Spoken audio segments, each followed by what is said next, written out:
Welcome back to 13 on Your Side Mornings. I'm joined now by Dan and Lisa. Some of you may know them as the former owners of the Cottage Bar and One Trick Pony in Grand Rapids, but they're here today for a special reason. They're hosting a chili cook-off, all to benefit historic Sullivan Field, also known as Valley Field in Grand Rapids. First off, Dan and Lisa, you guys know a thing or two about great food. How did you become involved in this event?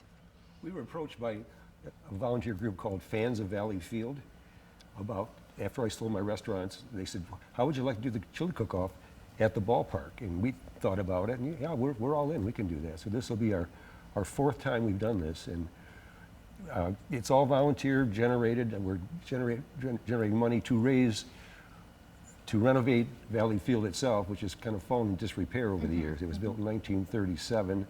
It's an old wood structure, very classic, and it needs lots of TLC. So yeah, the money we raise on Saturday will go towards the restoration of that historic building. Yeah, and this is video of the field right now on your screen. Tell us about the chili cook-off itself. How is it going to work? Well, we have 40 cooks. A lot of them are former cooks from our cook-off at Cottage Bar. They come in at 10 a.m.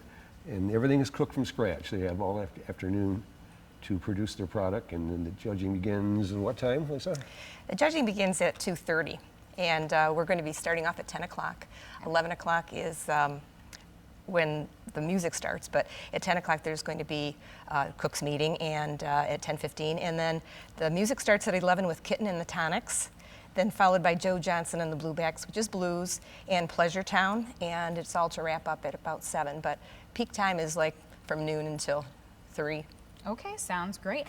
And you already mentioned this, but all of the proceeds go toward renovating and maintaining Sullivan Field. Yes. Why is that so important? Because the nature of the ballpark itself, there's so much history there. There's back in the 50s and 60s, the Grand Rapids Sullivans played there. They won national titles. The former Negro Leagues used to play back there in the 50s and 60s. And when the stadium's completely renovated, there's going to be a museum with a lot of memorabilia that people are donating over the years to put in that museum, recognizing the past history of it. Yeah, so very important to preserve that for sure. Yes. All right, do you have a favorite type of chili? Like, do you like it spicy, savory, sweet? I like it with depth of flavor. I call it depth of flavor. A Okay. little bit of heat, but it's got that flavor's got to come through full-bodied. And they have to commit to either doing traditional or home style. So traditional is typically all meat. Home style is free for all. Ooh, okay. Well, the reason why I ask about your favorite kind of a chili is because Blake and I are going to put our chili cooking skills to the test. We've each made a batch, and Dan and Lisa are going to join us again in our next half hour where they'll judge and they'll pick a winner. So stay with us. Thank you guys so much for joining me. Thank you. Thank you.